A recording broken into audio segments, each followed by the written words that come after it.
Hi, and welcome back to Subject to Change, a podcast where we talk about your questions regarding finance. I'm Chris. And I'm Nick, and today we are answering a question about what you can do if your child overspends on a video game console. They have your credit card information pre-saved on there, and they go on a spending spree. This is a question that we got from Reddit from a user Saint Goldenrod. And the question is, my 9-year-old son used my debit card to purchase over $400 in online games this weekend without my knowledge. Ouch. Yeah, $400 is a lot. I've requested and received refunds from products purchased through other platforms like Steam, which is another video game purchasing portal.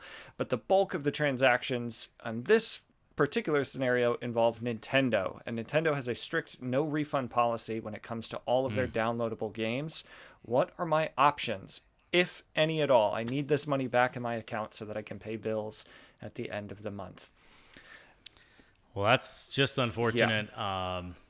I think it's one of those nightmare scenarios where as a parent, you're constantly double checking and thinking about it and making sure that you have passwords. And I think we should give the benefit of the doubt here that certainly this individual, did not want this to happen and probably took some protocols for it not to happen. But the child ended up charging some erroneous charges anyway. Because you have a Switch in your house, right, for your kids?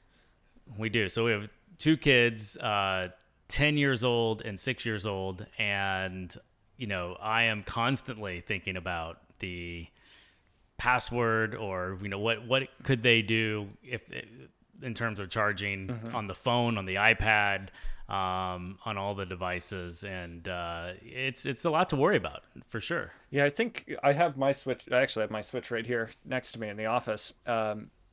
It's so easy to be able to set it up. Like, that's how I like it, to not have to get, I've had the same credit card for, however many years. I still don't know the number or the activation code, the CVV code or whatever on the back. And having to get up anytime I want to make a purchase, especially because the Nintendo shop, if you're a gamer, always has ridiculous sales. And so one morning you could wake up and they'd be like, oh, it's 85% off this Mario thing or whatever. And so you want to be able to buy it pretty quickly and not forget about it, but having to get up and get your credit card is kind of a pain. So they make it really easy to just save it inside of the system. So it's just a one click. Are you sure? Yep. I feel like being 9 years old, that's probably a pretty easy thing to do. You have no concept of money. Yeah, it's easy to just push the button. Yeah. And if there's no safeguards in place, and certainly online shopping can lead to some impulses because it's so easy to make the click. Which is why, you have to have somewhat of a strenuous password. Now, the password that we have set up in the account, I intentionally made it difficult to actually get to. And I have not memorized it. It's, it's like a 26 character, special characters, uppercase, lowercase numbers. One of those auto-generated. Yeah, very much auto-generated. And the only way I can get to it is if I go into my phone and go to the place where I have some passwords stored and I look at the password and put it in, verbatim.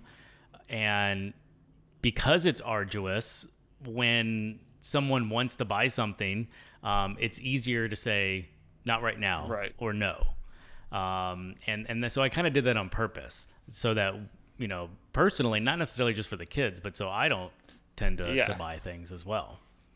So, those are some of the things you can do, I think, in advance. But what do you do? Right. What do you do once that money is spent? Because once the money is spent. They've obviously got $400. There's a lot of games downloaded for $400. That is a lot of games. That's I guess almost like the whole catalog. Yeah, they got all the Mario games. That's because those are legal purchases, right? They weren't made. It's not like somebody stole the credit card, or it's like somebody outside of your house stole the credit card. So you're not reporting the credit card stolen, but there certainly could be unauthorized purchases because you didn't necessarily authorize those purchases. Now the question would be are you going to file for criminal charges? Right. And so I think that's where I would start is one, I would reach out to Nintendo, given the fact that they have the policy they do have. Certainly, this has come up probably before, yeah. and there's probably a process for this. And with these digital purchase stores, the way it works is that the store and the publisher kind of split revenue in a way. Okay. And so there may be something they can do in terms of not maybe a full refund, but a partial refund. And so writing or submitting some type of support, mentioning that this is what happened and kind of showing that it was erroneous in some way, I think would definitely be a good first step. Mm-hmm. Second step from my perspective would be reaching out to the publisher and saying, hey, like this happened and clearly you're receiving revenue for this. Is there anything that you can do? When you say publisher, you mean like the company that makes the video games, right? Not Nintendo. That's correct. Okay.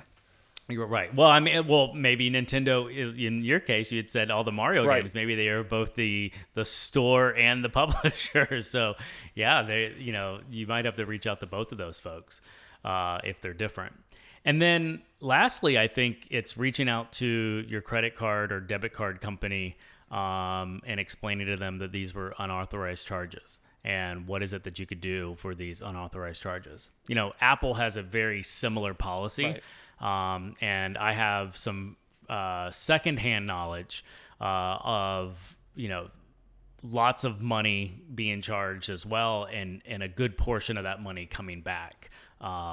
So it does happen, and there are refunds. It's just probably putting in a little bit of work to go and trace, tracing down who you should reach out to, making the plea, proving the fact that it's erroneous. Because in any situation, these companies do not want to make it easy for anyone to say, hey, these were just, unauthorized charges and you should give my money back. If you make it super easy, it's a digital purchase. The kid tried it out, they got the thing, and it's hard, I think, for the company to take it back. Right. So it makes sense that you just wouldn't want to have that policy to refund anyone. But the trick here is going to be pleading your case and proving in some regard that they were erroneous, I think. Yeah, I think you hit on something there that probably applies to a lot of refund policies. At least in my experience, I'm the refund. I like getting on the phone with customer service for stuff like this because I think once you're able to talk to somebody, like you said, and plead your case, it's easier to make that human connection because everybody makes those sorts of mistakes. Their blanket policy, of course, has to be no refunds. They all say that. There's no refunds, whatever. But there are circumstances that you might be able to get through. And like you said, you might be able to even call your credit card company or your debit card company because stuff like this happens. I mean, digital stores have been around. Rewinding back to like iTunes when you could buy music. I know that I bought songs or apps and stuff when the first iPhone came out that I probably shouldn't have. Forgot the credit card was on there. There's I'm dating myself. Yeah, you remember when you bought music? And what if you didn't like the music? Like you just be like, I want a refund. I didn't like that music. I remember when you used to, God, that's nostalgia, but you'd go to the mall and you'd buy a CD and those places all had the same no refund policy, right? Where you bought a CD, if you unwrapped it and you listened to it. Yeah, if you unwrapped it, and you didn't like it, you couldn't bring back the Eminem CD and be like, this is the first record was better than this one. I want a refund. Wait, he's the GOAT, man. I know. You can't take back the GOAT. I can't knock Eminem. That's a bad example. Who's a good LFO or whoever we were talking about before. I don't like any of these songs. I just wanted the single. There are times where you catch somebody on a good day, you might have an opportunity to get a refund. I will say, I don't know what your take is on this, Chris, but the top response to this question on Reddit is, the recommendation is to sell the Switch. If you're the parent, you got a 9-year-old who buys a bunch of stuff and you got bills to pay at the end of the month, sell the Switch, use this as a learning opportunity, get rid of the video game console out of the house, and then when you're able to get back on track, then you can consider buying another console once that responsibility is I'm going to assume that person doesn't have children. Right. And in terms of being the top comment, because what you're claiming to do here is to create more problems to solve a problem. Now I get it, the fact that, you need the cash, you got to pay bills, but a used Switch is not going to get you the $400 back. Right. You still have to, find somebody to buy it, and it's used, and, like the value of it is not going to be the same as the retail value. Right. And the way that these games are, a lot of times, the games are connected to your user account. So, I think depending on how many games that were bought, and depending on how much memory is on the actual Switch itself, it's not even like you could resell all those games as well in that capacity. So I think it's important to think about from the parent's perspective, what are other ways if this doesn't work out, like if you can't get the money back, are there ways for you to maybe look around the house and make some liquidations of things that you don't necessarily need? But if this is a Switch or something that the kids are playing with, and especially now with stay-at-home rules that we have, and kids being at home a lot, I don't think you necessarily want to take an outlet that the kid can use for a creative or social purpose, right, and completely just get rid of it because you're trying to penalize the child. But that's, like I said, that's a parenting decision that this parent's going to have to think about. Now, absolutely, go ahead and set some passwords and make those passwords kind of similar to the way that I do it, as difficult as possible for you and the child to be able to break into, because that's going to stop purchases, kind of in their track. But I will tell you, we actually got caught up in this a little bit, even though I go through the trouble of making some pretty difficult to use passwords. One of the things that we noticed is that the Amazon app on your phone, so if you have the Amazon app on your phone, you'll notice it has a one-touch purchase. So you can go in, and if you find something, you just slide it across, and you don't even have to check out. Like, really? You slide it, and it's a purchase, and it's being shipped to your house. Like in a Prime situation, it could be there same day.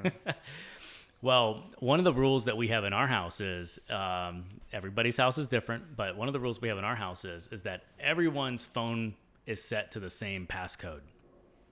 So if there's an emergency and you need to make a phone call or you need to get in touch with somebody, you can go pick up anyone's phone in the house, and the same passcode will work to unlock the phone, so you can make a phone That's call clever. And get in touch with somebody.